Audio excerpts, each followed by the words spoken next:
Bismillahirrahmanirrahim. Assalamualaikum warahmatullahi wabarakatuh. Wahai murid-muridku, anak-anakku yang senantiasa dirahmati oleh Allah SWT, marilah kita lanjutkan pelajaran kita ngaji belajar urip.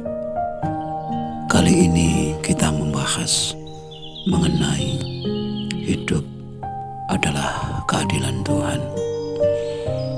Al-Quran surat At-Tin ayat 8 menyatakan, Alaihissallahu bi'ahkamil hakimin.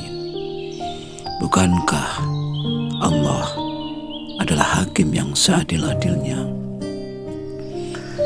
Pertanyaan yang ada di dalam surat ini tidak membutuhkan jawaban.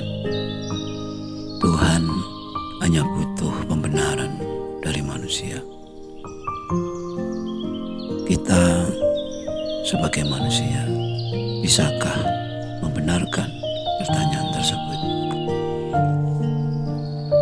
Benarkah kita peduli dengan keadilan?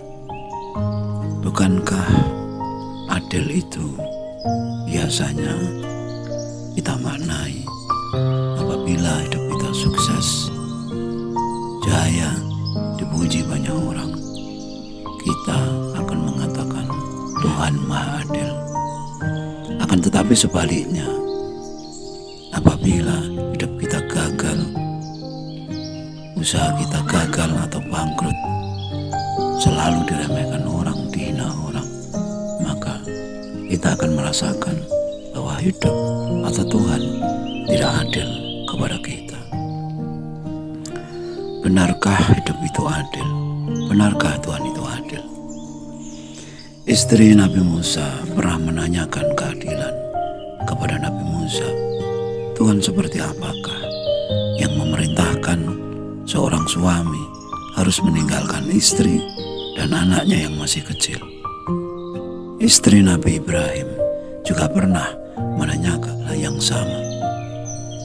Dan apakah jawaban Nabi Musa dan Nabi Ibrahim?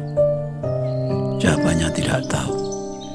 Tidak ada penjelasan pada saat perintah itu diturunkan. Akan tetapi yang jelas itu adalah perintah Tuhan.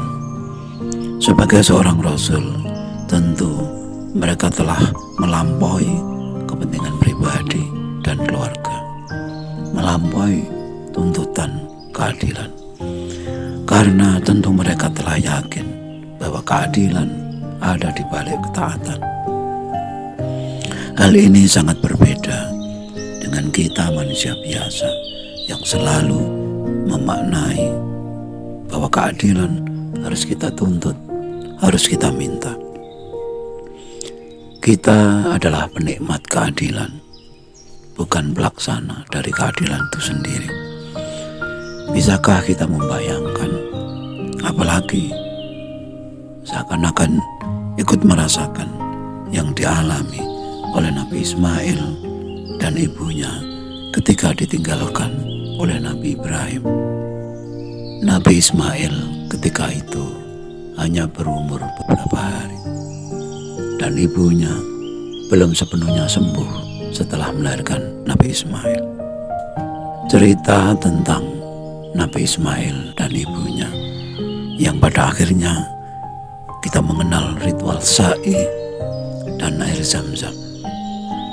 Seandainya waktu itu Nabi Ibrahim tidak taat kepada perintah Tuhan, tentu ritual sa'i dan air zam-zam tidak kita kenal sampai sekarang.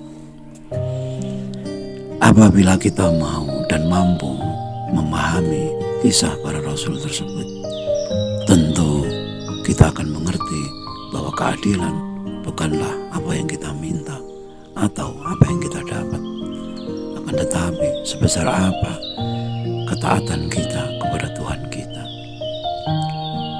Wahai hambaku, taatlah pada perintahku, dan tidak usah kau ajari aku apa yang baik bagimu. Demikian hadis qudsi yang menjelaskan bahwa keadilan berbanding lurus dengan ketaatan atau ketakwaan. Akan tetapi, yakinkah kita bahwa Tuhan Maha Adil? Tentu saja jawabannya kita sendiri yang tahu. Tapi yang jelas, bila hidup yang kita jalani jauh dari kata damai, kita pasti salah paham dengan Tuhan. Atau justru kita gagal paham. Wahai murid-muridku, anak-anakku, kata lain dari keadilan adalah harga pantas. Bisakah orang lain memuji kita tanpa izin Tuhan?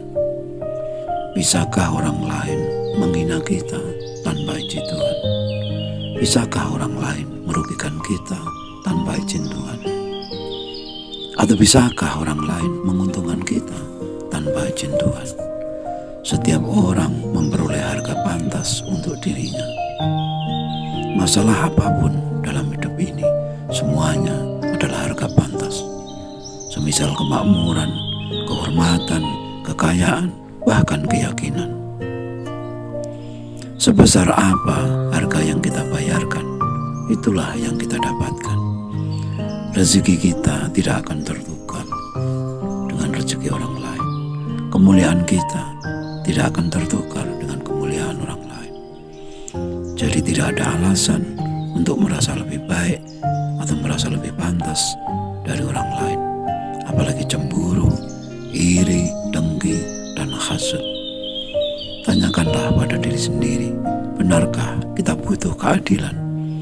Atau kita hanya butuh terpenuhinya segala apa yang kita inginkan? Sadarkah kita bahwa seringkali kita berusaha mengelabui Tuhan? Lalu, Tuhan seperti apakah yang begitu mudah kita kelabui? Bukankah Allah adalah hakim seadil-adilnya? Kalimat ini bisa juga kita maknai sebagai kalimat tantangan dari Tuhan bagi mereka yang meragukan keadilannya. Siapkah kita dihisab atau diaudit atas segala apa yang kita lakukan? Bukankah Tuhan sangat pemurah karena hanya butuh dibenarkan saja, sebagaimana telah dibentangkan jalan bagi kita yang hanya perlu kita lalui saja. Bagaimana bila kita harus disuruh bikin jalan dulu baru bisa kita lalui? Hidup hanya tinggal menjalani, lalu semuanya akan beres. Inilah prinsip hidup yang sebenarnya. Prinsip hidup yang sebenarnya sangat sederhana. Akan tetapi, bukankah sederhana itu sulit? Jika kau setenar saya, sulit rasanya untuk bersikap ramah. Demikian ungkapan yang pernah dikatakan salah seorang yang sedang berada di puncak popularitas. Mengapa sederhana itu begitu sulit?